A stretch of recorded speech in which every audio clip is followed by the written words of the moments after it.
પંચપર્વા અવિદ્યા આપણે જોયું કે સ્વરૂપ જ્ઞાન, દેહ, દેહાધ્યાસ, ઇન્દ્રિયાધ્યાસ, પ્રાણાધ્યાસ, અંતઃકરણાધ્યાસ, આ પંચપર્વાત્મક જે અવિદ્યા જે છે, બ્રહ્મમાંથી એનો બ્રહ્માંશ રૂપ જીવ છૂટો પડે, સૌથી પહેલાં એનો આનંદાંશ તિરોહિત થાય. સચ્ચિદાનંદ રૂપ હોય છે, બ્રહ્માત્મક હોય ત્યારે સંપૂર્ણપણે બ્રહ્મનો સચ્ચિદાનંદ રૂપ જ એમાં પ્રકટ હોય. સૌથી પહેલાં આનંદ તિરોહિત થાય. આનંદ તિરોહિત થવાને કારણે એ નિરાકાર થઈ જાય જીવ, અને ત્યાર પછી એને અવિદ્યાના 5 પર્વનો સંસર્ગ થાય છે. અવિદ્યા ભગવાનની એક શક્તિ છે, એના 5 પર્વો જે છે એનો સંપર્ક, અવિદ્યાનો સંપર્ક જીવને થવાથી જીવ જે દેહ, ઇન્દ્રિય, પ્રાણ, અંતઃકરણ, આત્મા સ્વરૂપનું અજ્ઞાન, આ 5 પર્વરૂપ અવિદ્યાથી ગ્રસિત થઈ જાય ત્યારે એને બંધન થયું કહેવાય. આ જીવની બદ્ધ અવસ્થા છે. આ બદ્ધ અવસ્થામાં જીવ આવ્યો છે. હવે એને બદ્ધમાંથી હવે મુક્ત થવા તરફ એને ગતિ કરવાની છે.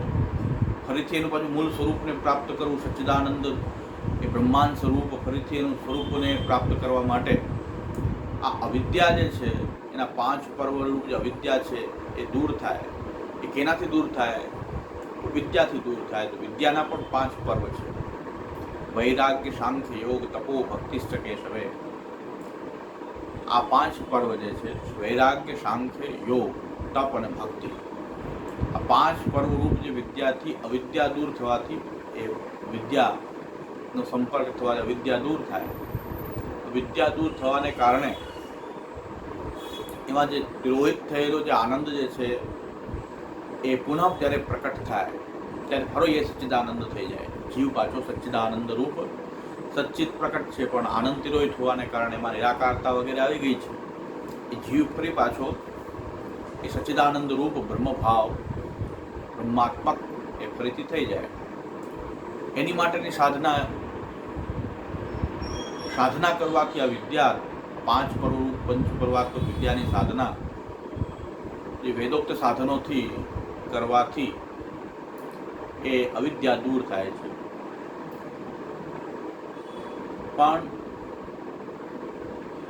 આ વિદ્યા અને અવિદ્યા બે ભગવાનની શક્તિ હોવાથી એ ભગવાનને જ આધીન છે. આ બંને શક્તિઓ બંધન કરવું છે એટલે આ અવિદ્યાથી ગ્રસિત થાય છે જીવ, અને ફરીથી જ્યારે મુક્ત કરવો છે એમને, ત્યારે ભગવાન જે જીવને મુક્ત કરવા ઈચ્છે છે એને વિદ્યાનો સંપર્ક થાય, એનો આનંદાંશ જે તિરોહિત થયેલો છે પુનઃ પ્રકટ થાય.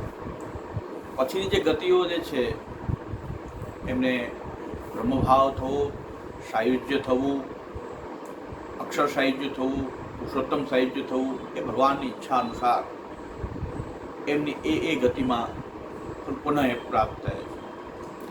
એટલે હવેના જે શ્લોકો જે છે, આપણું જે પ્રકરણ ચાલે છે સત પ્રકરણ છે. સત પ્રકરણ એટલે જગત માટેનું પ્રકરણ છે. એમાં પણ જીવની વાત શું કામ આવી રહી છે? કારણ કે સંસાર અને જગતનો જે ભેદ જે છે એના માટે આ બધા શ્લોકો આવી રહ્યા છે કે ભાઈ જગત અને સંસારનો ભેદ, સંસાર અને જગત અલગ છે. આ ડિફરન્સ લગભગ કરવામાં આવતો નથી, એના પરિણામે ઘટાડો થાય છે. સંસાર મિથ્યા છે તો જગતને મિથ્યા માની લેવામાં આવે, પણ સંસાર એક અલગ ચીજ છે કે જીવને અવિદ્યાથી કારણે સંસાર થાય છે, એ મિથ્યા છે, જગત મિથ્યા નથી. આપણો આ સાકાર બ્રહ્મવાદ શ્રીમદ આચાર્ય તરણનો આ સિદ્ધાંત બરાબર સમજી લેવાથી આ ઘોટાળાઓ મોટા મોટા વિદ્વાનો પણ કરી રહ્યા છે. અન્ય માર્ગની અંદર ભક્તિ માર્ગ હોવા છતાં પણ સંસાર અને જગતનો ભેદ ન હોવાને કારણે ત્યાં જગતને મિથ્યા માની લેવામાં આવે છે. જગતને મિથ્યા માની લેવાથી તો ભક્તિનો જે મૂળભૂત જે ભાવ જે છે એની પર ઉઠાઘાત થાય છે. એવી રીતે થાય છે કે ભાઈ આપણે આગળ જોઈ લીધું છે કે ભાઈ જગતમાં ભક્તિ પણ જગતમાં થઈ રહી છે, ભક્ત પણ જગતમાં છે, ભગવાન પણ ભક્ત ભગવાનને ભજે છે પણ જગતમાં જ ભજે છે. જે સામગ્રીઓથી ભગવાનની પૂજા અર્ચના સેવા થઈ રહી છે એ પણ જાગતિક પદાર્થો છે. જે ગ્રંથો, જે વેદ વગેરે પણ પ્રકટ છે તો જગતમાં પ્રકટ છે. તો જગતને મિથ્યા માની લેવાથી જે ભક્તિ માટેની જે મૂળ સ્ત્રોત છે ભક્તિનું એ પણ ખંડિત થઈ જાય છે. એટલે જગતને મિથ્યા ન માનવું જોઈએ, પણ સંસારને મિથ્યા માનવું જોઈએ.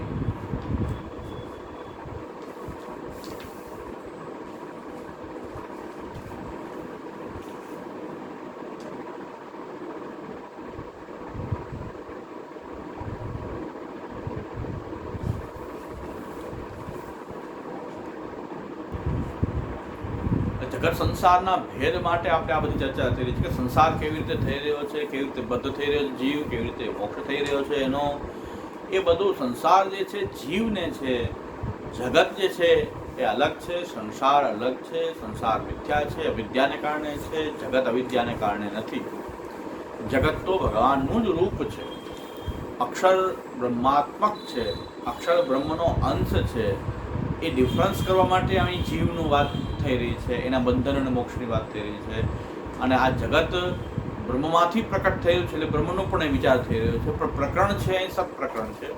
પ્રકરણ અંતર્ગત અહીં જીવ અને બ્રહ્મનો પણ વિચાર થઈ રહ્યો છે. મૂળભૂત અહીં પ્રકરણ જીવનું ચિત્ત પ્રકરણ નથી, પણ સત પ્રકરણ છે. તો પ્રકરણ શું છે, એ પ્રકરણ અંતર્ગત શા માટે જીવની વાત આવી રહી છે અને એની ચર્ચા અત્યારે આપણે થઈ રહી છે. જડ જગત અને જીવ જગત ની ચર્ચા થઈ રહી છે. અને બ્રહ્મની પણ ચર્ચા આવી રહી છે આમાં, આ પ્રકરણમાં.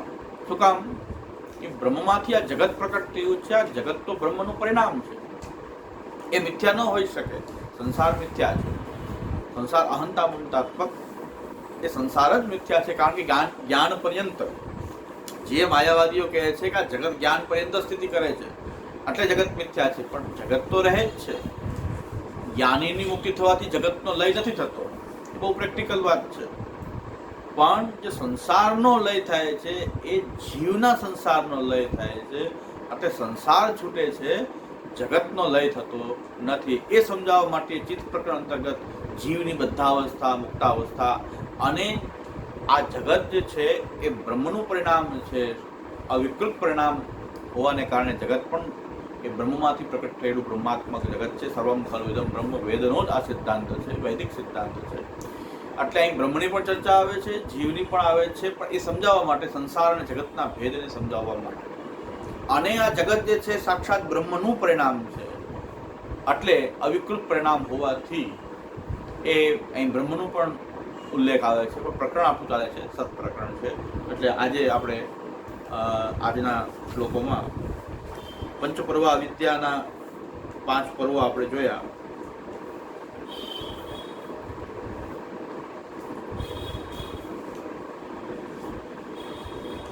હવે વિદ્યાનું નિરૂપણ, અવિદ્યાનું નિરૂપણ થયું 5 પર્વથી. હવે વિદ્યાનું નિરૂપણ.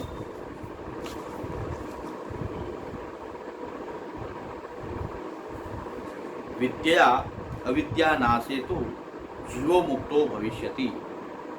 દેહેન્દ્રિયાસૌ સર્વે નિરધ્યસ્તા ભવન્તિ તથાપિ ન પ્રલીયન્તે જીવન મુક્તગતા સ્ફુટમ. વિદ્યાના 5 પર્વથી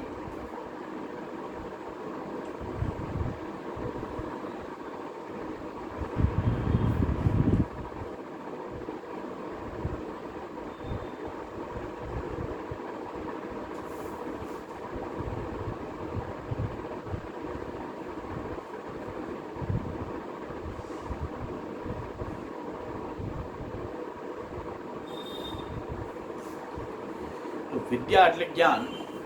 એના જે 5 પર્વાત્મક જે વિદ્યા જે છે, તો વિદ્યા અવિદ્યા નાશે. જ્યારે વિદ્યાથી અવિદ્યાનો નાશ થાય એટલે જ્ઞાન થાય, ત્યારે જીવ જે છે એ મુક્ત કહેવાય છે. દેહેન્દ્રિયાસવ સર્વે નિરધ્યસ્તા ભવંતિ. એના અધ્યાસ, દેહ, ઇન્દ્રિય, પ્રાણ વગેરેના જે અધ્યાસો જે છે, અધ્યાસ એટલે કે દેહ છે એ હું છું એવો જે અધ્યાસ છે, પ્રાણ છે જ આપણે છીએ, પ્રાણ વિના આપણી સ્થિતિ નથી, એ અધ્યાસ છે, ઇન્દ્રિયો વગર આપણી સ્થિતિ નથી. એ પ્રકારે જે જીવને જે અધ્યાસ લાગેલા છે એ નિરધ્યસ્ત થઈ જાય છે. એટલે અધ્યાસ છૂટી જાય છે. વિદ્યા પ્રાપ્ત થવાથી, જ્ઞાન પ્રાપ્ત થવાથી એ છૂટી જાય છે. તથાપી ન પ્રલિયંતે, પણ દેહેન્દ્રિયોનો નાશ થતો નથી, લય થતો નથી. કારણ કે જીવન મુક્ત જે છે, જેના અધ્યાસો નિવૃત્ત થઈ ગયા છે, એવો જે જીવન મુક્ત જે છે એની અંદર આ દેહેન્દ્રિયો તો સ્પષ્ટ, દેહેન્દ્રિય પ્રાણ વગેરે સ્પષ્ટ દેખાય છે. એટલે એ સ્પષ્ટ થાય છે કે અધ્યાસ દૂર થવા છતાં પણ દેહેન્દ્રિયો છે એ સત્ય છે, એ સ્થિતિ કરે છે. અધ્યાસ જ મિથ્યા છે, એ અવિદ્યાથી થયેલો જે અધ્યાસ છે દૂર થઈ જાય છે.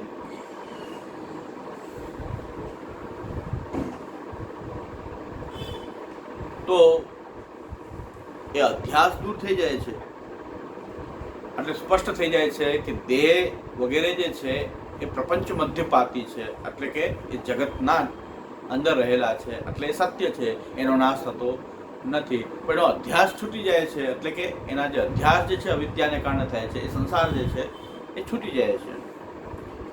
હવે આ કેવી રીતે વેદની અંદર અને કયા ઉપાયથી આ જીવની મુક્તિ થાય છે, એટલે કે અધ્યાસ દૂર થાય છે? તો દેહાદિનામ સુતૌ સુપ્ત પ્રતિબુદ્ધ ન્યાયેન કદાચિત પુનઃ અધ્યાસ સ્યાત અત તેષામ વિલય પ્રકારમ આહ આસન્યસ્ય. હવે દેહેન્દ્રિયો તો રહે જ છે, દેહેન્દ્રિય રહેવાને કારણે ફરીથી અધ્યાસ જાગૃત નહીં થઈ જાય. તો એ ફરીથી અધ્યાસ જાગૃત ન થાય તેટલા માટે વેદની અંદર દેહેન્દ્રિયોના વિલયના પ્રકાર માટે વેદમાં આસન્ય પ્રાણની ઉપાસના બતાવી છે. આસન્ય પ્રાણ, તો આસન્ય પ્રાણની ઉપાસના અને ભગવત સેવા, હરિની સેવા, આ બે ઉપાય એવા છે કે જેનાથી આ જે અવિદ્યા દૂર થઈ છે અને જે દેહેન્દ્રિયો જે છે એનો લય થતા પછી એના અંદર બ્રહ્માત્મક બ્રહ્મભાવની પ્રાપ્તિ થાય. તો બ્રહ્મભાવ થયા પછી બધાનો લય થાય છે. તો પેલા જે દેહેન્દ્રિયો જે છે એ બધી આધ્યાત્મિક છે, અને કારણ કે બહારનો જે ગોલક છે આદિ ભૌતિક છે. આ હાથ છે તો હાથનો બહારનો જે આ ગોલક છે, બહારનું જે આવરણ જે છે એ આદિ ભૌતિક કહેવાશે. એમાં હસ્તેન્દ્રિય જે છે, જે શક્તિ જે છે હસ્તેન્દ્રિય રૂપ, એ આધ્યાત્મિક છે, અને એનો દેવતા ઇન્દ્ર, એમનો દેવતા. તો દેવતા જે છે એ ઇન્દ્રિયોના દેવતા છે. આસન્ય પ્રાણની ઉપાસના જે વેદમાં બતાવેલી છે, આસન્ય પ્રાણ એટલે જે મુખ્ય પ્રાણ, સૂત્રાત્મક પ્રાણ, જે મહત્તત્વનું જે ક્રિયાત્મક રૂપ જે છે, મહત્તત્વનું એ ક્રિયાત્મક જે રૂપ જે છે એ સૂત્રાત્મક પ્રાણ છે. એ સૂત્રાત્મક પ્રાણની ઉપાસના જે વેદમાં બતાવેલી છે, ઉપનિષદમાં બતાવેલી છે. તો અહીં બૃહદારણ્યક ઉપનિષદમાં એ બતાવેલી છે આસન્ય પ્રાણની ઉપાસના જે બતાવેલી છે. હવે ઉપાસનાનો પ્રકાર શું હોય છે? જ્ઞાન માર્ગની અંદર સર્વ બ્રહ્માત્મક હોવાથી આપણે આગળ જોઈ લીધું છે કે જ્ઞાન માર્ગમાં ન કોપી વિશેષ, જ્ઞાન માર્ગે ન કોપી વિશેષ, અહીંયા કોઈ વિશેષતા નથી જ્ઞાન માર્ગની અંદર. કેવી રીતે? કારણ કે બધું જ એક સરખું બ્રહ્માત્મક છે. જળ, જીવ, જેટલા પણ જે કાંઈ પદાર્થો છે બ્રહ્માત્મક છે. હવે બ્રહ્મની ઉપાસના કરવી છે તો જે વ્યાપક બ્રહ્મ જે છે, અક્ષર બ્રહ્મ છે, સર્વત્ર વ્યાપ્ત છે, એની ઉપાસના કરવાનો પ્રકાર જ્ઞાન માર્ગની અંદર કોઈ પણ જળ પદાર્થ હોય કે કોઈ પણ ચેતન પદાર્થ હોય, એને બ્રહ્મના રૂપમાં, એ તત્વની બ્રહ્મના રૂપમાં ઉપાસના કરવી. એ બ્રહ્માત્મક રૂપ છે, એને બ્રહ્મ રૂપે એની ઉપાસના કરવામાં આવે. અક્ષર બ્રહ્મ એટલું વ્યાપક છે, એ વ્યાપકનું કેવી રીતે ઉપાસના કરવી, તો એની સાથે કેવી રીતે પોતાની લિંક બેસાડવી. તો એના માટે જે જળ જીવ જે કાંઈ પદાર્થો છે બધું બ્રહ્માત્મક હોવાથી ત્યાં વિશેષ કાંઈ નથી. કોઈની પણ ઉપાસના કરી શકાય. કોઈ દેવતાની કરો, કોઈ જળ પદાર્થની કરો, કોઈની પણ ઉપાસના કરો. ઉપાસના કરવાથી સચ્ચિદાનંદ બ્રહ્મ સર્વત્ર એ જ વ્યાપ્ત છે. એ અક્ષર બ્રહ્મની ઉપાસનાના પ્રકારની અંદર વિવિધ દેવતાઓની ઉપાસનાનો પ્રકાર પણ ત્યાં બતાવાયેલો છે. એમાં આસન્ય પ્રાણની ઉપાસનાનો પણ એક પ્રકાર બતાવ્યો. સર્વમ ખલુ ઇદમ બ્રહ્મ હોવાથી જ્ઞાન માર્ગમાં કોઈની વિશેષતા નથી. ભક્તિ માર્ગમાં મૂળ આદિમૂર્તિ કૃષ્ણ એવ સેવ્ય સાયુજ્ય કામયા. આ તો સર્વત્ર બ્રહ્માત્મકતા જે છે એની ઉપાસના કરવી છે. સચ્ચિદાનંદ બ્રહ્મ એ સર્વત્ર વ્યાપ્ત છે. તો એક આસન્ય પ્રાણની ઉપાસનાનો પ્રકાર પણ ત્યાં બતાવાયેલો છે. એ પ્રકારથી ઉપાસના કરવાથી, એની સતત એનું ચિંતન, ઉપાસના, શ્રવણ, મનન, નિધિધ્યાસન એ રૂપમાં કરવાથી, એ ઉપાસના કરવાથી એ જે દેહેન્દ્રિયો જે છે એના દેવતા રૂપ જે છે પ્રકટ થઈ જાય. એનું ફળ એ બતાવેલું છે કે એના દેવતા રૂપ એમાં પ્રકટ થઈ જાય. ઇન્દ્રિયો બધી આધિદૈવિક બની જાય છે. એ ઇન્દ્રિયો જે છે આધિદૈવિક બની જાય છે. એટલે કે ઇન્દ્રિયો જે છે એ ભૌતિક જે છે એ આદિ ભૌતિક છે, આધ્યાત્મિક છે, એમાં આધિદૈવિક રૂપ એનું પ્રકટ થઈ જાય છે. પણ ભગવાનની સેવા ન કરવાથી એમાં જીવ ભાવ છે દૂર થતો. જ્યાં સુધી ભગવત સેવા ન કરાય, એ પરમ તત્વની એ જ્યાં સુધી ભક્તિ ન હોય, પરમ તત્વમાં જ્યાં સુધી ભક્તિ ન હોય, તો દેહેન્દ્રિયો ભલે એના દેવતા રૂપને પ્રાપ્ત કરી લે, પણ એનો લય થતો, એનો જે લય જે બ્રહ્મભાવ થયા પછી જેનો લય થાય છે, એ બ્રહ્મભાવ જે છે એ હરિની સેવાથી જ પ્રાપ્ત થાય છે. ઇન્દ્રિયોની અંદર દેવત્વ પ્રાપ્ત થઈ જાય છે, એટલે કે જીવન મુક્તિની અવસ્થા પ્રાપ્ત થઈ જાય છે. અધ્યાસ બધા નિવૃત્ત થઈ જાય છે. દેહેન્દ્રિયોને અલૌકિક બની જાય છે, આધિદૈવિક બની જાય છે. બધી વાત સાચી, પણ જીવ ભાવ નિવૃત્ત ન થવાને કારણે ક્યારેક પુનઃ સુપ્ત પ્રતિબુદ્ધ ન્યાય ન, જેમ સૂઈ જઈએ અને ફરી પાછા જાગૃત થઈ જાય ત્યારે બધા પાછું આપણે પોતાને પણ ભૂલી જતા હોઈએ. નિંદ્રા અવસ્થામાં, નિદ્રામાં આપણે પોતાને ભૂલી જતા હોઈએ, બધા અધ્યાસ પણ નિવૃત્ત થઈ જતા હોય છે, પુનઃ પાછા જાગૃત થઈ જાય છે. એવી રીતે ક્યારેક દબાઈ જાય છે આ જ્ઞાન માર્ગની ઉપાસનાને કારણે, આસન્ય પ્રાણની ઉપાસનાને કારણે બધા અધ્યાસો જે છે એ દબાઈ જાય છે. દેવતા આધિદૈવિક રૂપ પ્રાપ્ત કરી લે છે. પુનઃ એ જીવ ભાવ દૂર ન હોવાથી ફરીથી સંઘાતમાં એ જોડાઈ શકે એવી શક્યતા બનેલી છે. પૂર્ણપણે એ દેહેન્દ્રિયોનો લય તો ભગવાનની સેવાથી જ થઈ શકે, એના વિના ન થઈ શકે. એના માટે શ્રીમદ ભગવદ્ ગીતાનું પ્રમાણ છે.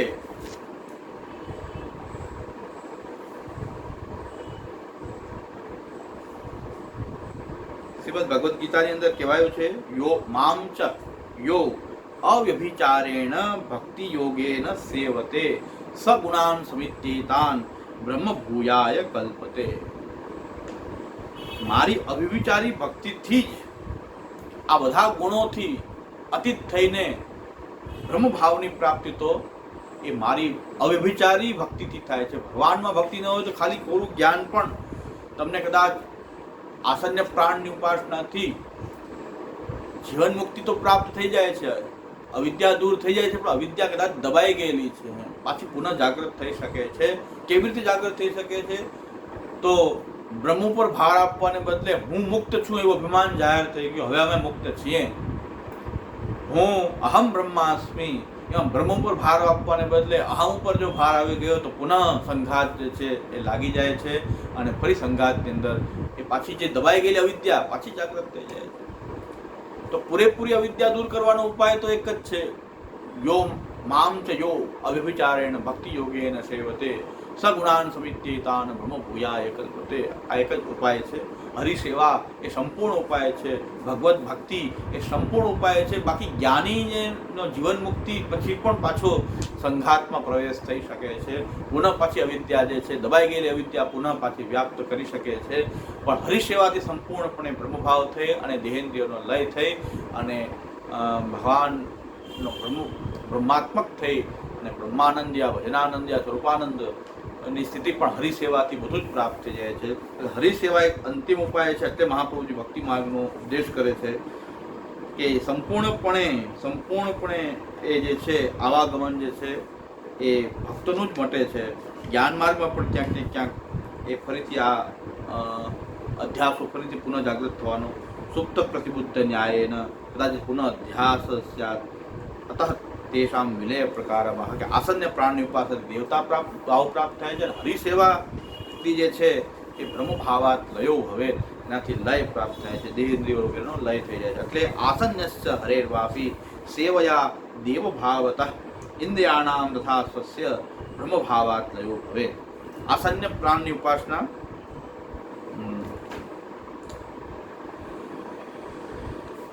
કરવાથી ઇન્દ્રિયોનું એ દેવભાવ પ્રાપ્ત થઈ જાય છે, અવિદ્યા દૂર થઈ જાય છે, અધ્યાસો દૂર થઈ જાય છે, એને દેવતા રૂપ એવા પ્રકટ થઈ જાય છે. ઇન્દ્રિયાણામ તથા સ્વસ્ય બ્રહ્મભાવાત લયો હોય. તો જ્યાં સુધી ઇન્દ્રિયોનો દેવભાવ પ્રાપ્ત થઈ જાય છતાં પણ સંપૂર્ણપણે લય તો ક્યારે થશે કે જ્યારે બ્રહ્મભાવની પ્રાપ્તિ થશે. એ બ્રહ્મભાવનો પ્રકાર શું છે એ આગળ કહેવામાં આવે છે. બ્રહ્મભાવનો પ્રકાર શું છે?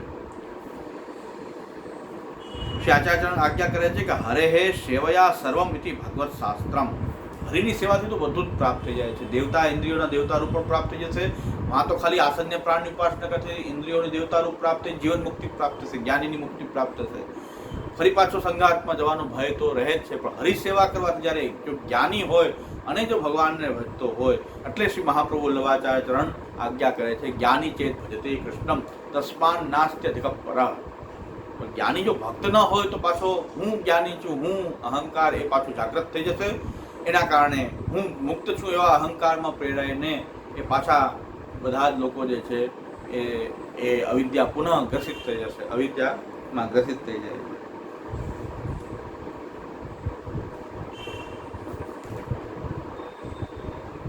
એકાદશ સ્કંદમાં જે ભગવાનનું જે વચન છે કે યત કર્મભિર યત તપસા જ્ઞાન વૈરાગ્યતશ્ચ યત યોગેન દાન ધર્મેણ શ્રેયોભિર ઇતરૈરપી સર્વમ મદભક્તિ યોગેન મદભક્તો લભતે અંજથા સ્વર્ગાપવર્ગમ મદ્ધામ કથંચિત યદિ વાંછતી. જે કાંઈ પણ ભક્ત ઈચ્છે છે, જે કાંઈ ભક્ત ઈચ્છે છે, જે કર્મથી, જ્ઞાનથી, દાનથી, તપથી, યજ્ઞથી, જે કાંઈ શ્રેયોના સાધન જે છે એનાથી જે કાંઈ પણ પ્રાપ્ત કરવાનું છે બધું જ સર્વમ મદભક્તિ યોગેન મદભક્તો લભતે અંજથા સ્વર્ગાપવર્ગમત ધામ કથંચિત યદિ વાંછતી. સ્વર્ગ જોઈએ, મોક્ષ જોઈએ કે મારું ધામ જોઈએ, એ બધું જ ભક્તિ યોગથી તો બધું જ પ્રાપ્ત થઈ જાય. એટલે સંપૂર્ણપણે જે કાંઈ પણ પ્રાપ્ત કરવું છે શ્રેષ્ઠમાં શ્રેષ્ઠ વસ્તુ શ્રી ભગવાન જે પરમ તત્વ જે છે, પરમાત્મા જે છે, પરમ બ્રહ્મ પરમાત્મા ભગવાન શ્રી કૃષ્ણની અનન્ય ભક્તિ. મામ તયો અભિવિચારેણ ભક્તિ યોગેન સેવતે. અવ્યભિચારી ભક્તિ એટલે કેવલ અનન્ય ભાવથી એ મૂળ તત્વરૂપ હરિની સેવા કરવાથી એ બ્રહ્મભાવ પ્રાપ્ત થઈ જાય છે. અને પાછો બ્રહ્મભાવ થતાં આ બધા દેહેન્દ્રિયોનો લય થઈ જાય છે. અને ત્યાર પછી જે ભગવાનની ઈચ્છા અનુસાર ભગવાન એ જ્ઞાની ભક્તને આ લોકમાં પણ પોતાના સ્વરૂપાનંદનો અનુભવ કરાવી શકે છે.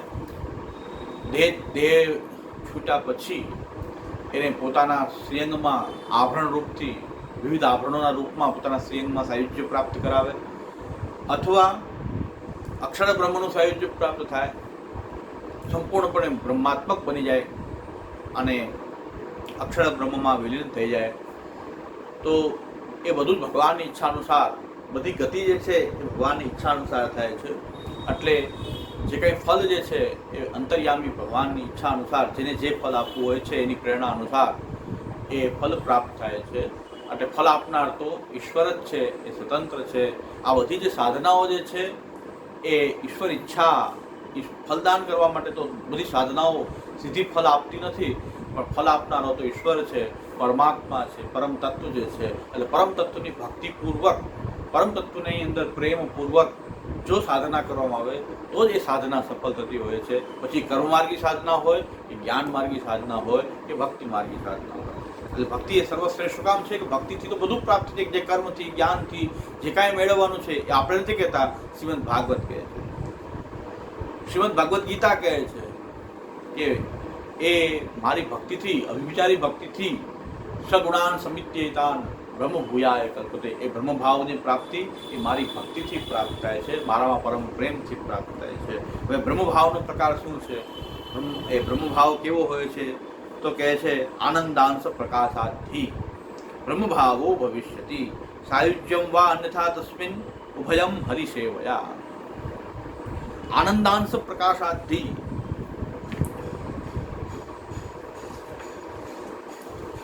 જે આનંદાંશ જે તિરોહિત થઈ ગયેલો છે એનો પુનઃ પ્રકાશ થઈ જાય. આનંદાંશ પાછો જ્યારે પ્રકટ થઈ જાય જ્ઞાન અથવા ભક્તિથી, આનંદાંશ જ્યારે પ્રકટ થઈ જાય ત્યારે બ્રહ્મભાવની પ્રાપ્તિ થાય છે. એટલે સચ્ચિદાનંદ થઈ ગયો એટલે બ્રહ્મભાવ પ્રાપ્ત થઈ, બ્રહ્મ જેવો થઈ ગયો એટલે બ્રહ્માંશ જે છે એ રૂપમાં પૂર્ણ સ્થિતિ થઈ ગઈ. હવે ભગવાનની ઈચ્છા અનુસાર સાયુજ્યમ, અને ત્યાર પછી બ્રહ્મભાવ અને સાયુજ્ય વા અન્યથા તસ્મિન ઉભયમ હરિસેવયા. આ હરિસેવાથી જ આ બ્રહ્મભાવ અને સાયુજ્ય, ઇન્દ્રિયોને દેવતા ભાવ પ્રાપ્ત થઈ જાય છે, પણ એ સાયુજ્ય અને બ્રહ્મભાવ તો ભગવાનની સેવાથી જ પ્રાપ્ત થાય છે.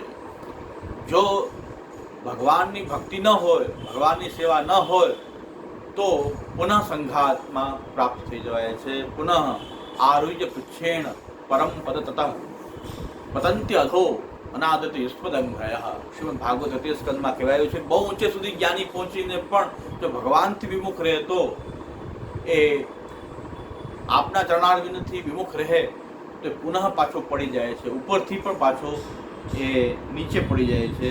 એટલે ભગવાનથી સેવા દ્વારા જ સાયુજ્યને બ્રહ્મભાવ પ્રાપ્ત થાય છે, અન્યથા તો પુનઃ સંઘાતમાં પ્રાપ્ત થઈ જાય છે. પુનઃ પાછો દેહેન્દ્રિય સંઘાત, એના અધ્યાસો પુનઃ લાગી જાય છે. સંપૂર્ણપણે ભગવાન પણ આજ્ઞા કરે છે કે આ વિદ્યા ને અવિદ્યા બે માયાને આધીન છે, પણ માયાને તરવાનો ઉપાય બીજો કોઈ નથી. મામેવ યે પ્રપદ્યન્તે માયામેતામ તરંતિ તે. જે મામેવ યે, જે મારા ચરણારવિંદની શરણમાં આવે છે, જે મારી શરણમાં આવે છે એ જ આ માયાને તરી શકે છે. એટલે આપણે ત્યાં મંત્ર છે, મહામંત્ર છે, શ્રી કૃષ્ણ શરણમ. આપણે શ્રી કૃષ્ણ શરણમમાં શું કામ કહી રહ્યા છીએ? શ્રીમદ ભગવદ્ ગીતામાં કહેવાયેલું છે, શ્રી મહાપ્રભુજીના કોઈ પણ વચન, કોઈ પણ સાધના પ્રણાલીની પાછળ આ શાસ્ત્ર વચનો જે શાસ્ત્ર વચનોની એક વાક્યતા જે છે એ જ બોલી રહી છે. આપણે જોઈએ કે ગીતાજીમાં કહે છે કે ભગવાનના શરણ સિવાય માયાને તરવાનો બીજો કોઈ ઉપાય નથી. શરણાગતિપૂર્વક કોઈ સાધના કરવામાં આવે ત્યારે જ એ ફલીભૂત થતી હોય છે. એટલે ભગવાન કહે છે મામ એવ યે પ્રપદ્યન્તે માયામ એતામ તરંતિ તે.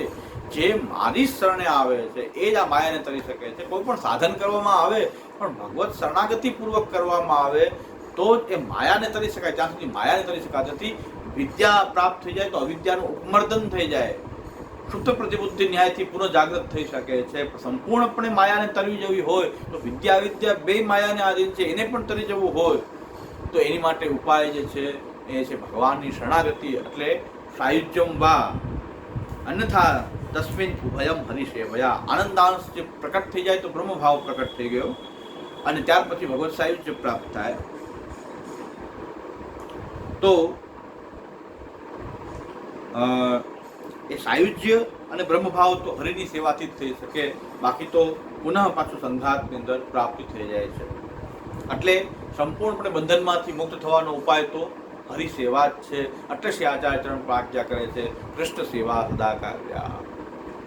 આ બધા જ જે વચનો, જે સાધના પ્રણાલીના જે આપણા જે વચનો જે છે એનું બેકગ્રાઉન્ડ આ બધા જ શાસ્ત્રોની એક વાક્યતા છે અને એને માટે મૂળ બેઝ જે છે આપણું આ શાસ્ત્રાચરણ ભાગવતાર્થ પ્રકરણ છે. આપણા શ્રી આચાર્ય ચરણના કર્તવ્ય ઉપદેશ પણ એના મૂળ બેઝ સંપ્રદાયને સમજવા માટે તો આ નિબંધ રહેલો છે. હવે બહુ સુંદર એક કારિકા 36, 37, 38મી જે કારિકા જે છે 39 અને 40 બહુ જ અત્યંત મહત્વપૂર્ણ છે, પરંતુ પરીક્ષાની દ્રષ્ટિએ મહત્વપૂર્ણ નહીં, પણ શાસ્ત્રોને ઉપનિષદથી લઈ પુરાણો, તંત્ર,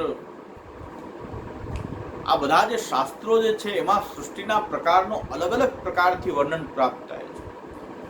તો ઘણા લોકોને એમ થાય છે કે સૃષ્ટિ એક પ્રકારથી બનવાને બદલે અહીં તો અલગ અલગ પ્રકારથી બતાવે. આમાં કોઈ પણ પ્રકારનું જે સિન્થેસિસ થવું જોઈએ, કોઈ પણ પ્રકારની જે સમન્વય થવો જોઈએ થતો નથી. પરિણામે આપણને લાગે આ શાસ્ત્ર બધા કાલ્પનિક છે, કપોળકલ્પિત છે અને કોઈ પણ પ્રકારની આમાં એક વાક્યતા નથી. શ્રી આચાર્યચરણ સર્વશાસ્ત્રની મર્યાદાઓનું મંડન કરવા માટે ભૂતલ ઉપર પધાર્યા છે. શ્રીમદ વલ્લભાચાર્યચરણ કેવો સુંદર સમન્વય કરી અને આપણને બતાવે છે કે આ સૃષ્ટિ, આ જે સૃષ્ટિ કરવાની ભગવાનની પદ્ધતિ અલગ અલગ છે અને એનું વર્ણન, ખાલી નિરૂપણ, એ થોડુંક દિશા સૂચન આ શાસ્ત્રો દ્વારા થાય છે. ભગવાનની અંદર અનંત અચિંત્ય શક્તિ રહેલી છે. એ અનંત અચિંત્ય શક્તિને કારણે જગત અલગ અલગ પ્રકારથી ભગવાન સૃષ્ટિનું વર્ણન, પુરાણ જો તો અલગ પ્રકારની સૃષ્ટિનું વર્ણન બતાવતું હોય છે, કોઈ પુરાણ અલગ બતાવતું હોય છે, કોઈ સૃષ્ટિનું વર્ણન જે છે એ અલગ પ્રકારથી બતાવતું હોય છે. ઉપનિષદમાં અલગ અલગ પ્રકારની સૃષ્ટિનું વર્ણન પ્રાપ્ત થાય છે, અલગ અલગ પ્રકારની સૃષ્ટિ બની એવું વર્ણન પ્રાપ્ત થાય છે. તંત્ર કંઈક અલગ પ્રકારની સૃષ્ટિ બને છે એવું બનાવી રહ્યા છે. હકીકતમાં તો હવે એને એક વાક્યતા કરવી, એનો સમન્વય કરવો બહુ જરૂરી છે. જો આ 4-5 કારિકા એવી છે, લગભગ 36 થી લઈને 40, 36, 37, 38, 5 આ કારિકા એ છે કે 5 કારિકા સમજી લો તો શાસ્ત્રોમાં બતાવેલી જે બધી પદ્ધતિઓ જે છે, અલગ અલગ પ્રકારની સૃષ્ટિની ઉત્પત્તિની જે પ્રક્રિયા જે છે, જે શાસ્ત્રોમાં બતાવેલી છે, એની એક વાક્યતા સિદ્ધ થઈ જાય છે. એ ભાઈ અલગ અલગ વાત નથી કહેતા, બધા એક વાત કહી રહ્યા છે કે બ્રહ્મ પોતાની અનંત અચિંત્ય શક્તિથી આ સૃષ્ટિ કરી રહ્યા છે. એક પ્રકારનું મોડલ છે, તો એક જ પ્રકારનું મોડલ બાઇબલમાં બતાવી દીધું, કુરાનમાં બતાવી દીધું, ત્યાં એક એક મોડલ બતાવેલા છે. અહીં તો અનેક પ્રકારથી સૃષ્ટિનું વર્ણન પ્રાપ્ત થાય છે. કારણ કે એક પ્રકાર બતાવે છે એ વધારે ઓથેન્ટિક છે, અલગ અલગ પ્રકાર બતાવે છે નહીં. આ બ્રહ્મની અંદર અનંત શક્તિ રહેલી છે, અનંત અચિંત્ય શક્તિ રહેલી છે, જેનું ચિંતન ન થઈ શકે એટલી શક્તિઓ એ બ્રહ્મની છે. તો અલગ અલગ પ્રકારની સૃષ્ટિના રૂપમાં એ પ્રકટ થાય છે. એ પ્રકટ કરવા માટે અલગ અલગ મોડલ એ અપનાવી શકે છે. એનું આ દિગ્દર્શન જે છે શાસ્ત્રોમાં બતાવેલું છે. એ શાસ્ત્ર બતાવે એટલું જ નહીં, અનેક પ્રકારથી બીજું પણ હોઈ શકે. બધી શક્યતાઓ ત્યાં પૂરી નથી થઈ જતી, કારણ કે નેતિ આટલું જ નહીં ઘણું બીજું શાસ્ત્રને સમજવા માટે, બ્રહ્મને સમજવા માટે, આ પરમ તત્વ પરમાત્માની શક્તિને સમજવા માટે ક્યાંય પૂર્ણ વિરામ નહીં આવે, ત્યાં અલ્પ વિરામ જ આવશે.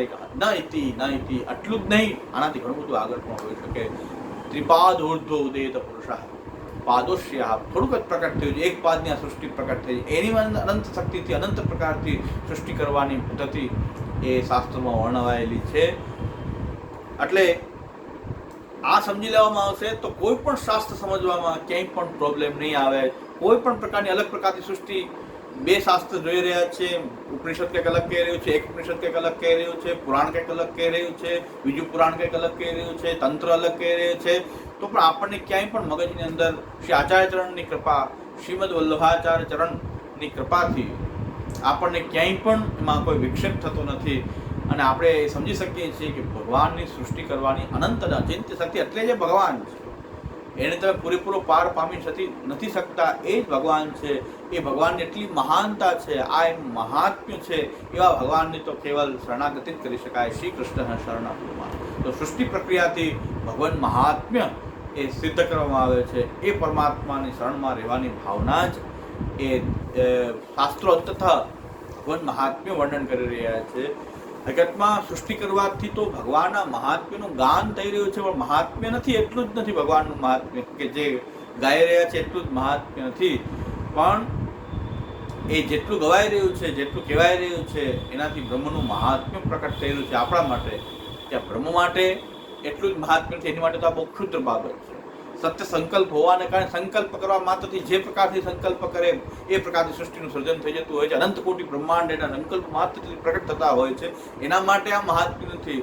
મહાત્મ્ય આપણા માટે છે કે સૃષ્ટિ પ્રક્રિયાનું દર્શન કરવાથી આપણો અંદર ભગવાન મહાત્મ્યનો બોધ થાય છે કે આવો મહાન છે, આ પરમ તત્વ આવું છે, આટલું મહાન છે. એની મહાનતા, એની મહાત્મ્ય જે છે એ સમજાય છે. એટલા માટે સૃષ્ટિ પ્રક્રિયાનું વર્ણનથી મહાત્મ્ય સમજાય છે. અને માયાવાદીઓ જે છે એને સૃષ્ટિ પ્રક્રિયા જ મિથ્યા લાગે છે, તો ત્યાં એનું ભગવાન મહાત્મ્ય પ્રકટ થતું નથી. પરિણામે એ ભગવાનથી વિમુખ રહે છે. હવે કેટલીક પ્રકારથી સૃષ્ટિનું વર્ણન છે, એના એક્ઝામ્પલ્સ, ઉદાહરણો અહીં પ્રકટ થઈ રહ્યા છે. તો આચાર્ય ચરણ કહે છે, 4-5 શ્લોક આપણે જરાક શાંતિ ચિત્તથી ઉચ્ચારી લઈએ. એવં કદાચિત ભગવાન સાક્ષાત સર્વમ કરોત્યજઃ.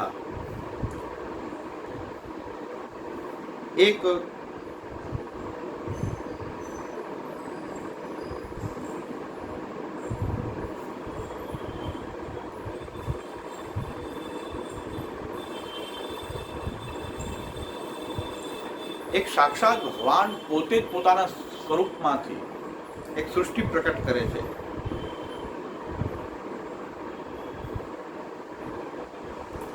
તો બધું જ પોતાના શ્રીઅંગમાંથી બધું પ્રકટ કરે છે, એવું પણ વર્ણન પ્રાપ્ત થાય છે કે ભગવાન સર્વરૂપ થઈ જાય છે. સાક્ષાત સર્વમ કરોત્યજઃ. એક પ્રકાર સાક્ષાત સર્વોત્પત્તિ પ્રકારો અયમ. બધું જ ભગવાનના સાક્ષાત સ્વરૂપમાંથી જ સમગ્ર સૃષ્ટિ પ્રકટ થઈ જાય. કારણ સૃષ્ટિ ભગવાનના સ્વરૂપમાં રહેલી છે. તો સૃષ્ટિ પ્રક્રિયાનું વર્ણન એવી રીતે આવે છે કે ભગવાન સાક્ષાત પોતાના સ્વરૂપથી જ બધી સૃષ્ટિ, પોતાની અંદર સ્વરૂપમાં જ બધી સૃષ્ટિ એ જે રહેલી છે એને પ્રકટ કરી દે છે. બીજા કોઈ વચ્ચે પરંપરાને પ્રકટ કરતા નથી. તો એક પ્રકાર આ થયો. श्रुतौ नानाविध सृष्टि प्रकाराः साक्षात् परंपरा भेदेन तत्र सर्वेषां संग्रहार्थं सृष्टियंत्राणि आह कदाचित् पुरुषद्वारा।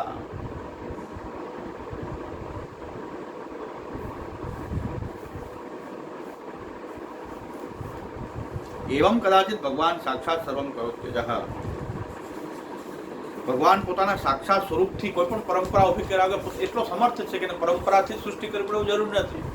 પોતાના સાક્ષાત સ્વરૂપથી આખી સૃષ્ટિ પ્રકટ કરી દે છે. એટલે સૃષ્ટિથી જ પોતાના આખી સૃષ્ટિ જે છે પોતાના સ્વરૂપથી એ પ્રકટ કરી દે છે. એ પ્રકારની સૃષ્ટિનું વર્ણન પણ પ્રાપ્ત થાય છે.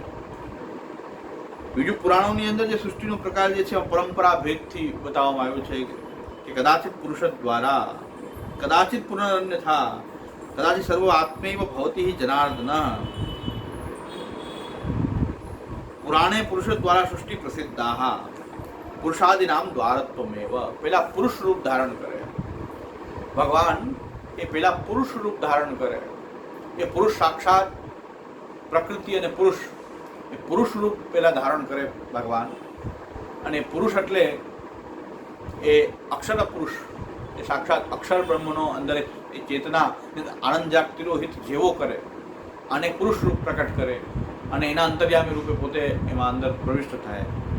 એ રીતે પુરુષ દ્વારા પણ ભગવાન સૃષ્ટિ કરે છે. અને એ પુરુષ જે છે એ પ્રકૃતિ અને પુરુષનો સમાગમ થવાથી ત્યાં મહત્તત્વ પ્રકટ થાય અને મહત્તત્વથી પછી અહંકારથી તન્માત્રાવાદી જે રીતે પ્રકટ થાય છે એ રીતે આખી પરંપરાથી સૃષ્ટિ પ્રકટ કરવાનો પ્રકાર એ પુરાણો બતાવે છે. એક પ્રકારે એક સાક્ષાત ભગવાન પુરુષ રૂપનો અંતે પરંપરા ઊભી કર્યા વગર પોતાના સ્વરૂપથી જ સૃષ્ટિ કરે. ક્યારેક પુરુષને પ્રકટ કરીને કદાચિત પુનર અન્યથા જે પ્રકાર જે છે એટલે કે ચતુર્મૂર્તિ પ્રકારથી જે તંત્રમાં બતાવેલું છે કે પેલા વાસુદેવમાંથી જે વાસુદેવ સાક્ષાત ભગવાન, એ વાસુદેવમાંથી સંકર્ષણ નામનો જીવ થયો, એ અને પ્રદ્યુમ્ન નામનું મન થયું, અનિરુદ્ધ રૂપથી અહંકાર થયો. આ રીતે સૃષ્ટિ પ્રકટ થઈ. તો એવા એક પુનરન્યથા પ્રકાર જે બતાવ્યો છે તે તંત્રનો પ્રકાર છે. આચાર્ય આજ્ઞા કરે છે કે તંત્રમાં એમ કીધું છે કે વાસુદેવ સ્વરૂપ સાક્ષાત ભગવાન અને વાસુદેવથી એક સંકર્ષણ પ્રકટ થયો. એ સંકર્ષણ છે જે જીવ, મુખ્ય જીવ જે છે એ સંકર્ષણ રૂપથી પ્રકટ થયો અને એ સંકર્ષણ જીવથી મન પ્રકટ થયું પ્રદ્યુમ્નથી, અને પ્રદ્યુમ્નથી અનિરુદ્ધ પ્રકટ થયા અહંકાર રૂપ. આ રીતે નારદ પંચરાત્રમાં સૃષ્ટિ આ રીતે બતાવી છે. વાસુદેવથી સંકર્ષણ જીવ થઈ અને ત્યારથી સંકર્ષણથી અનિરુદ્ધ પ્રદ્યુમ્ન અનિરુદ્ધ થયા. એક પ્રકાર એ પણ છે સૃષ્ટિનો, એ તંત્રોમાં વર્ણવિત છે. એક પ્રકાર સાચો ને એક પ્રકાર ખોટો એવું નહીં. બધા જ પ્રકારોથી બ્રહ્મની અનંત અચિત્ય શક્તિ હોવાથી અલગ અલગ પ્રકારથી સૃષ્ટિ કરે છે. એક એક શાસ્ત્ર જે છે એ જે પ્રકારનું દર્શન કરે છે એ પ્રકારનું એ શાસ્ત્ર ત્યાં વર્ણન કરે છે. એટલે આ એક સંગ્રહ છે. બધી પ્રકારની જે સૃષ્ટિઓનું જે વર્ણન જે પ્રાપ્ત થાય છે એને એક સંગ્રહ શ્લોક છે આચાર્ય અહીં મૂકી રહ્યા છે. આટલી પ્રકારથી આ સૃષ્ટિ કરવાનું સામર્થ્ય બ્રહ્મનું છે અને થાય છે. અલગ અલગ શાસ્ત્રો બતાવેલું છે તો દરેક શાસ્ત્રની એક વાક્યતા પણ થઈ રહી છે સૃષ્ટિ પ્રકાર. કદાચિત સર્વમ આત્મૈવ ભવતી જનાર્દન એવમ શ્રુતિ પુરાણ તંત્ર સૃષ્ટિ મુક્ત્વા. એ શ્રુતિની પુરાણની અને તંત્રની સૃષ્ટિ પેદા કરી.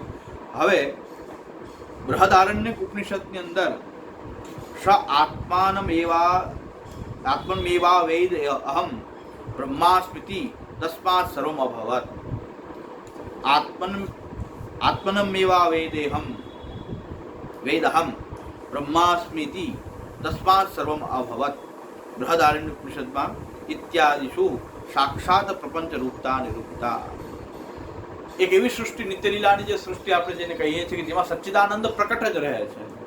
બધા જ એક સરખા સચ્ચિદાનંદ રૂપથી ત્યાં જળ જીવ બધું સચ્ચિદાનંદ રૂપ છે. એવી એક સૃષ્ટિ ભગવાન પ્રકટ કરી રહ્યા છે.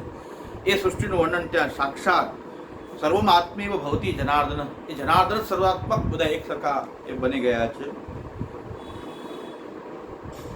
જનાર્દન સુખમ લીલાર્થમ જીવાનામ ક્લેશમ અસહમાન અસ્મિન પક્ષે ન આનંદાંશ તિરુભાવ. કોઈ પણ સૃષ્ટિમાં જળ જીવ ક્યાંય પણ આનંદાંશ તિરુભાવ થતો નથી. એ પ્રકારથી સૃષ્ટિ કરે છે જેનું બૃહદારણ્યક ઉપનિષદમાં વર્ણન છે. એટલે એક સાક્ષાત ભગવાન દ્વારા એક સૃષ્ટિ એક પુરુષ દ્વારા થઈ છે એક ચતુર્મૂર્તિના પ્રકારથી તંત્રમાં થઈ છે, એક સાક્ષાત સચ્ચિદાનંદ રૂપ આખી એક સૃષ્ટિ ભગવાન પ્રકટ કરી રહ્યા છે. એ આનંદાંશનો તિર્ભાવ ત્યાં થતો નથી એ પ્રકારથી એક સૃષ્ટિ કરી રહ્યા છે. અને એક સૃષ્ટિ છે સ્વપ્નાદિ સૃષ્ટિ સંગ્રહાર્થમ આહ મહેન્દ્ર જાલવત સર્વમ ઇતિ. મહેન્દ્ર જાલવત સર્વમ કદાચિત માયા અસજત તદા જ્ઞાનાદિ સર્વે વાર્તા માત્રમ ન વસ્તઃ. હવે એક માયિક સૃષ્ટિ પણ છે.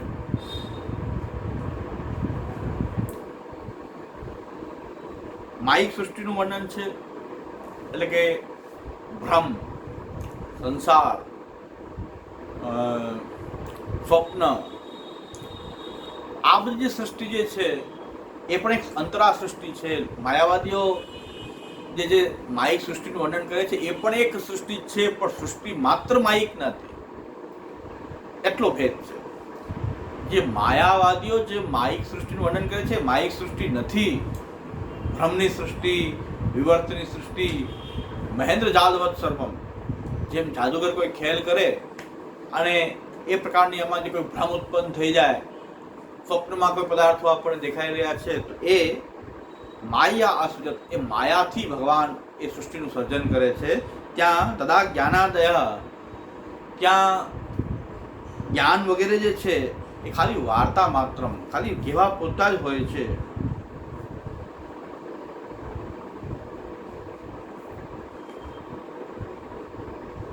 એ અંતરા સૃષ્ટિ જે છે એમાં સચ્ચિત વગેરે જે છે, જ્ઞાનાદય ઉદય જે છે વાર્તા માત્ર હોય છે.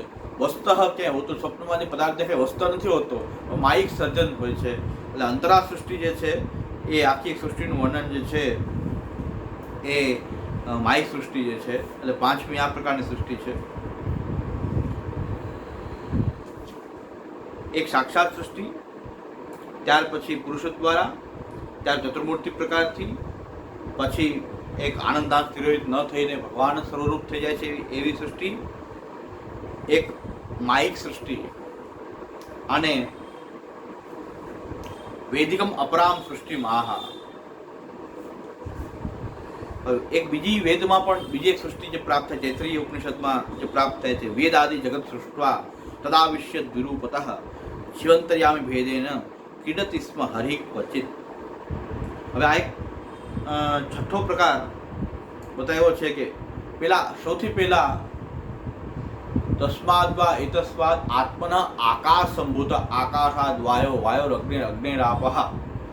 એ પ્રકાર તૈત્રીય ઉપનિષદમાં જે સૃષ્ટિનું જે વર્ણન જે છે, તસ્માદ વા એતસ્માદ આત્મન આકાશ સંભૂત, સૌથી પહેલા આકાશ સ્પેસ ઉત્પન્ન કર્યો. આકાશાદ વાયો વાયો અગ્નિરાપઃ અદ્ય પૃથ્વી પૃથ્વ્યામ ઔષધિ ઔષધિભ્યો અન્નમ અન્નાદ પુરુષઃ. આ પ્રકારથી જે સૃષ્ટિ જે પ્રકટ કરવાનો પ્રકાર જે બતાવેલો જે છે, સૌથી પહેલા એમણે આ રીતે સૃષ્ટિ આકાશ દ્વારા બીજા પંચમહાભૂત ની સૃષ્ટિ સર્જિત કરી, અને પછી તત્સૃષ્ટવા તદેવાનુપ્રાવિશત, પછી એ સૃષ્ટિ પ્રકટ કરીને પછી એમાં જીવન અંતર્યામી રૂપથી એમણે પ્રવેશ કર્યો.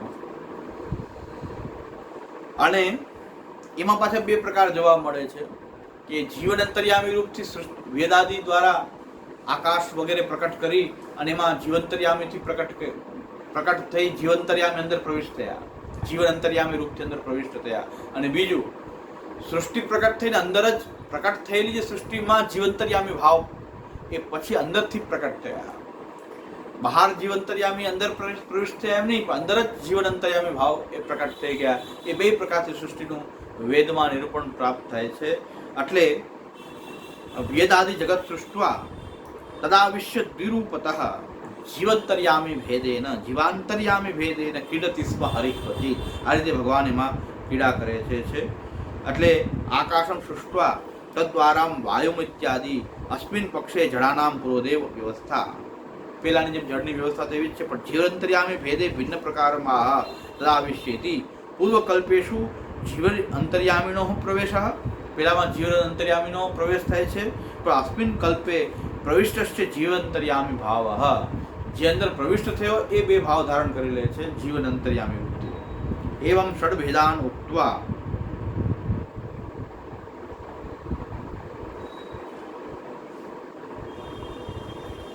આ રીતે षड्भेदान उक्त्वा षड्गुणैः भगवतो लीलायम इति आह। तो आ રીતે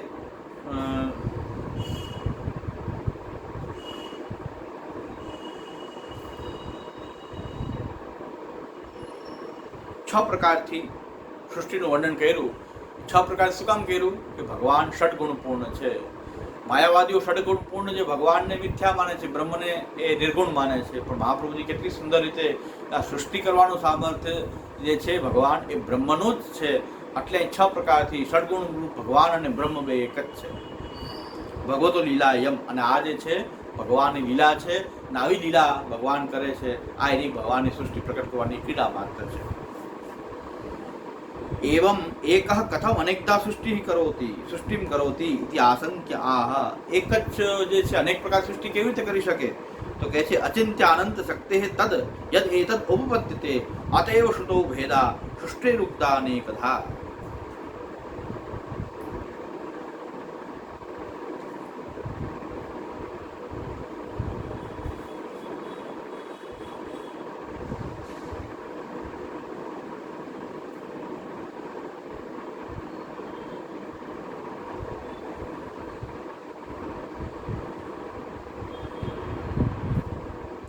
અચિંત્યાનંત શક્તિ તદ યદેતદ ઉપવદ્યતે. ભગવાનમાં અચિંત્ય અને અનંત શક્તિ રહેલી હોવાથી આ બધું એમાં ઉત્પન્ન જ છે. એમાં કોઈ શંકા કરવાની આવશ્યકતા જ નથી કે શું કામ થાય, શું કામ નહીં.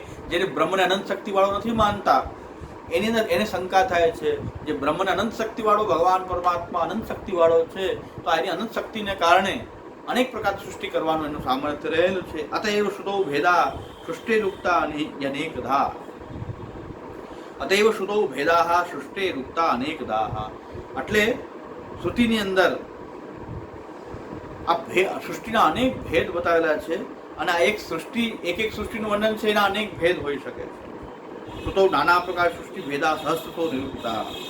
સૃષ્ટિની અંદર તો આવા હજારો અનેક ભેદ સૃષ્ટિના બતાવેલા છે, કારણ કે અનંત શક્તિ છે, તો અનેક પ્રકારથી સૃષ્ટિ કરવાનું સામર્થ્ય છે, એનું નિરૂપણ છે. આ તો દિગ્દર્શન માત્ર છે કે આ બધા સહસ્ત્ર પ્રકાર હોઈ શકે, અનેક પ્રકાર હોઈ શકે સૃષ્ટિ પ્રકટ કરવાના. એટલે સૃષ્ટિ રૂપતા અનેકધા, અનેક પ્રકારની સૃષ્ટિનું વર્ણન વેદ કરી રહ્યું છે. એમાં ઘણા બધા ડિફરન્સ હોઈ શકે. બધા જ ડિફરન્સ જે છે એ ઉપપન્ન જ છે, કારણ કે અચંત્ય અને અનંત શક્તિ હોવાથી આ સૃષ્ટિ આટલા બધા ભેદ સૃષ્ટિના જે આપણે શાસ્ત્રોમાં જોઈ રહ્યા છીએ. અનેકધા સૃષ્ટિ કથનસ્ય પ્રયોજનમ આહ. એનું પ્રયોજન શું છે? યથા કથનચિત કથાચિન મહાત્મ્યમ તસ્ય સર્વત્ર વર્ણ્યતે ભજનસ્યૈવ સિદ્ધ્યર્થમ તત્વમસ્યાદિકમ તથા. અને મહાત્મ્ય જ્ઞાન પૂર્વસ્તુ સુધર સર્વતો અધિક સ્નેહો ભક્તિરીતિ પ્રોક્તમ પ્રોક્તસ તયા મુક્તિર ન ચાન્યથા. સ્નેહો ભક્તિરીતિ પ્રોક્તસ તથા તયા મુક્તિર ન ચાન્યથા. હવે અનેકતા સૃષ્ટિ કથનસ્ય પ્રયોજનમ આહ. અનેકતા સૃષ્ટિ કથનસ્ય પ્રયોજનમ, એનું પ્રયોજન શું છે? યથા કથંચિન મહાત્મ્યમ તસ્ય સર્વત્ર વર્ણ્યતે. આ તો ભગવાનનું મહાત્મ્ય છે. કોઈ પણ રીતે ભગવાનનું મહાત્મ્ય ત્યાં વર્ણિત થઈ રહ્યું છે. વેદાનામ ભગવન મહાત્મ્ય પ્રતિપાદકત્વમ મંદિર સત્પરાક્રમેહી ઇતિ વાક્યાત. બહુ સુંદર એક વસ્તુ શ્રી આચાર્યચરણ અહીં પ્રકાશમાં આજ્ઞા કરે છે. વસ્તુતસ્તુ સૃષ્ટિ કર્તૃત્વેપી ન ભગવતો મહાત્મ્યમ. આ સૃષ્ટિ કરવું એ ભગવાનનું મહાત્મ્ય નથી, પણ આપણી માટે એનું મહાત્મ્ય રીતે પ્રકટ થાય છે. ભગવાન માટે તો એ બહુ રમત વાત છે કે એની માટે બહુ મોટી વાત નથી કે સૃષ્ટિ પ્રકટ કરવામાં એટલો બધો શ્રમ કરવો પડતો હોય. આપણી માટે એ બહુ મોટું મહાત્મ્ય છે. મહારાજાધિરાજસ્ય ચલિતુમ જ્ઞાનમેવ. મહારાજાધિરાજસ્ય ચલિતુમ જ્ઞાનમેવ. કોઈ મહારાજાધિરાજ છે પોતાના સ્વભાવથી સુંદર ચાલ ચાલતા હોય, પણ બંદીજન એના પરાક્રમનું વર્ણન કરે એમાં કઈ મહારાજાધિરાજનું મહત્વ નથી. એ તો એની પ્રકારથી ચાલી રહ્યા છે, પણ બંદીજન એના પરાક્રમનું જે વર્ણન કરી રહ્યા છે એમના માટે બહુ સહજ છે ચાલવું. એ ચાલવા માત્ર છે. એને સુંદર ચાલનું વર્ણન જ્યારે એના બંદીજનો કરી રહ્યા હોય, એટલે એના ચારણ ભાટ વગેરે કરતા હોય, તો એનું મહાત્મ્યનું પરાક્રમનું વર્ણન થતું હોય. પણ રાજા માટે બહુ મહત્વની વાત હોતી નથી. બ્રહ્મ માટે, ભગવાન માટે સૃષ્ટિ કરવાથી એનું કંઈ મહાત્મ્ય નથી, એના માટે નથી. આપણા માટે એ વેદ વગેરે શાસ્ત્રો એનું આ રીતે ગાન કરી રહ્યા છે, એ મહાત્મ્યનું ગાન કરી રહ્યા છે. એનાથી આપણી અંદર ભગવાન મહાત્મ્ય જે છે એ પ્રકટ થાય છે. અને મહાત્મ્ય જ્ઞાન શું કામ આવશ્યક છે કે મહાત્મ્ય જ્ઞાન વિના ભક્તિનું પૂર્વાંગ જે છે મહાત્મ્ય જ્ઞાન છે, અને ઉત્તરાંગ જે છે ભક્તિનું એ સ્નેહ છે, સર્વતો અધિક સુધર સ્નેહ. અને એની સિદ્ધિ કરવા માટે મહાત્મ્ય જ્ઞાન, જ્યાં સૃષ્ટિ વાક્યોથી મહાત્મ્ય જ્ઞાન પ્રકટ થાય છે. હવે સ્નેહ ક્યાંથી પ્રકટ થાય છે એ પણ વેદમાં પ્રક્રિયા બતાવી છે. તત્વમસ્યાદિ એ નિકમ તથા તત્વમસીનું જે વાક્ય તત્વમસી એ સાક્ષાત જે બ્રહ્મ જે છે એમાં જ તું રહેલો છો, એનો જ તું અંશ છો, એટલે તું પણ બ્રહ્માત્મક છો. જ્યારે એટલી બધી નજીકતા બ્રહ્મ સાથે અનુભવ કરવામાં આવે ત્યારે બ્રહ્મ પ્રત્યે એ ભગવાનમાં આપણો સ્નેહ પ્રકટ થાય છે. તો મહાત્મ્ય જ્ઞાન અને સ્નેહ આ બે મળે એને ભક્તિ કહેવાય. ભક્તિમાં મહાત્મ્ય જ્ઞાન આવશ્યક છે અને સ્નેહ આ બે મળે. અને સ્નેહ કેવો હોવો જોઈએ? સર્વતો અધિક સુદૃઢ સ્નેહ. તો સર્વતો અધિક સુદૃઢ સ્નેહનો અર્થ એવો નથી કે ભગવાન સિવાય ક્યાંય સ્નેહ ન હોવો. ક્યાંય પણ સ્નેહ ભગવાન સિવાય ન હોવો જોઈએ. આપણે ત્યાં સર્વતોધિક સુદૃઢ સ્નેહનો આવો અર્થ નથી, કુંઠિત અર્થ નથી કરતા. વૈરાગ્ય પ્રધાન આવો અર્થ નથી કરતા કે ભગવાન સિવાય બીજે ક્યાંય સ્નેહ ન હોવો. જો એ કરવામાં આવશે તો ભક્તિ બહુ કઠિન થઈ જશે, બહુ દુષ્પ્રાપ્ય થઈ જશે, કઠિનતાથી સિદ્ધ થશે, ભક્તિ કોઈ કરી શકશે જ નહીં. ભક્તિ માટે તો સર્વતોધિક સુદૃઢ સ્નેહનો અર્થ શું છે કે ભગવાનમાં તમારો સર્વથી અધિક સ્નેહ હોવો જોઈએ. બાકીના બધા જ સ્નેહ જે છે તમારી અંદર લૌકિક સ્નેહ, તમારા સ્વભાવથી જે પ્રાપ્ત છે તમને કોઈ સ્નેહ વગેરે જે છે એ પરબ્રહ્મ પરમાત્મા ભગવાન શ્રી કૃષ્ણની ના જે પરમ સ્નેહ આપણો એમના પ્રત્યે છે એના કોઈ પાર્ટ રૂપે પ્રકટ થવો જોઈએ.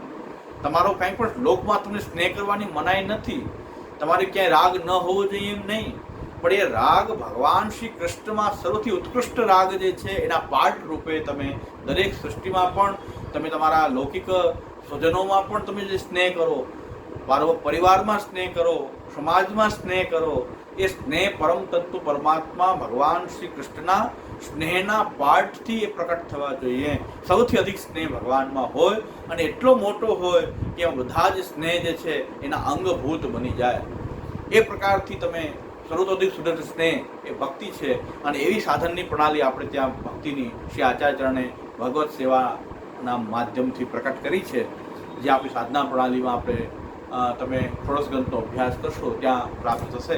પણ એનો બેઝ આ છે કે ભજનની સિદ્ધિ કરવા માટે, ભજનસ્ય સિદ્ધ્યર્થમ, ભજનના અર્થને સિદ્ધ કરવા માટે એ મહાત્મ્ય જરૂરી છે. તો મહાત્મ્ય સૃષ્ટિ પ્રક્રિયાથી, વેદ વગેરે શાસ્ત્રોમાં જે સૃષ્ટિ પ્રક્રિયા છે જેનાથી ભગવાનનું મહાત્મ્ય એ ગાન કરવામાં આવી રહ્યું છે. અને સ્નેહ જે છે, તત્વમસી જે વાક્ય જે છે, તત્વમસી જે વાક્ય જે છે કે જે માયાવાદીઓ શાંકરોને ત્યાં એ બહુ મહત્વના છે બ્રહ્મ જ્ઞાન માટે. તત્વમસી, પણ તત્વમસીનો અર્થ શું છે? તત્વમસી એ બ્રહ્મ તારી અંદર પણ વ્યાપ્ત છે, તું એ બ્રહ્મનો જ પાર્ટ છો. બ્રહ્માંશ હોવાથી, તું એનો અંશ હોવાથી એ કેટલો મહાન, કેટલો દિવ્ય છે અને તું એનો અંશ છો. તું સહજ રીતે એના પ્રત્યે આપણું જે આકર્ષણ એ પરમ તત્વ પ્રત્યેનું જે છે એ આપણો સ્નેહ છે. એ તત્વમસી વગેરે વાક્યો દ્વારા આટલો દિવ્ય બ્રહ્મને બતાવવામાં આવે, એટલું જ મહાત્મ્ય બતાવવામાં આવે. એ બ્રહ્મ તારાથી જરા પણ દૂર નથી, તું પણ એ બ્રહ્માત્મક છો, તું એનો બ્રહ્મનો અંશ છો. એ જ્ઞાન થવાથી બ્રહ્મમાં સ્નેહ થાય છે. અને સ્નેહ અને મહાત્મ્ય બે મળે તો ભક્તિ થઈ જાય. તો હવે વ્યાખ્યા આવે છે. ભક્તિની વ્યાખ્યા શું છે? ભક્તિ કેને કહેવાય? તો કહે છે મહાત્મ્ય જ્ઞાન પૂર્વસ્તુ સુદૃઢ સર્વતોધિક સ્નેહ ભક્તિ રીતિ પ્રોક્તસ દયા મુક્તિ નચન્યથા. અને મુક્તિ તો ભક્તિથી જ થાય છે, બીજા કોઈ ઉપાયથી થઈ શકે નહીં. સાચી મુક્તિ, પરમ મુક્તિ તો એ ભક્તિથી જ થાય છે. અને ભક્તિનું મહાત્મ્ય તો એટલું બધું છે કે ભક્તિમાનને તો મુક્તિ પણ લોન શીખારી લાગે. એ મુક્તિને પણ ભક્તિ એવી દિવ્ય લાગે કે જે મુક્તિ તો પ્રાપ્ત થઈ જ જાય છે, સ્વાભાવિક રીતે સહજ ન ઈચ્છે તો પણ પ્રાપ્ત થઈ જાય છે. તો ભક્તિમાનને ભક્તિ એવી પ્રિય લાગતી હોય છે કે એ મુક્તિની પણ કામના કરતો નથી. એટલે આ સૃષ્ટિ પ્રક્રિયાનું જે મહાત્મ્ય જે છે એ ભક્તિનું પૂર્વાંગ છે. તત્વમસી જે વાક્યો જે વેદ ઉપનિષદમાં બતાવેલા છે એ ઉત્તરાંગ રૂપમાં છે. બે અંગોને પરિપૂર્ણ થવાથી ભક્તિનું સ્વરૂપ પ્રકટ થાય છે અને ભક્તિથી જ સાચી મુક્તિ થઈ શકે છે. એટલે આજે આપણે અહીં સુધી વિચાર કર્યો એટલે આપણે લગભગ 42 શ્લોક જે છે એ પૂરા થયા સત્પ્રકરણ.